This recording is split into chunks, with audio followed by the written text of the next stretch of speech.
Hello everyone, maayong buntag kaninyong tanan. Na ako karon guys sa Luneta. Nagjogging ko karon ug wa ko kauban guys. Tungod diliman gyud ko nag-ingon sa ako ang amigo. Wala lang guys, gusto ko lang mapag-isa. That's the reason why dili gyud ko nag-ingon sa ako ang amigo. Ug ang ato ang weather karong adlaw guys, nindot kaayo. That's why sobrang nag-enjoy ako guys sa aking jogging for today's video. At kahit nga mainit na, masakit na sa balat ang sikat ng araw, ay sige, jogging pa rin tayo. Nag-start nga tayo guys na nag-jogging simula CCP at papunta dito sa Rizal Park. At sobrang namiss ko nga guys ang mag-jogging dahil nga sa 3 weeks na wala tayong jogging dahil nga sa masama ang panahon kaya hindi tayo nakapag-jogging. Kaya nga nung umaraw na ay sinamantala na natin mag-jogging guys at baka mamaya uulan na naman. Dito na kasi tayo nasanay guys, kaya naman ay hinahanap na lagi ng jogging ang aking katawan. Syempre for the better of our health. Takot yata akong magkasakit guys, kaya naman ay lagi-lagi akong nagja-jogging. Charing! At syempre kailangan natin ng dedication, consistency and discipline sa ating ginagawa. Mahirap nga kasi naman guys, hindi ka na nakakapag-jogging ay lamon pa rin ng lamon.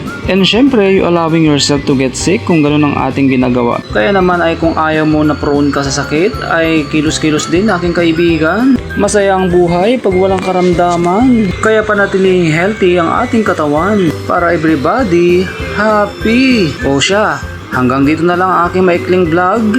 Ingat kayo palagi. Paalam!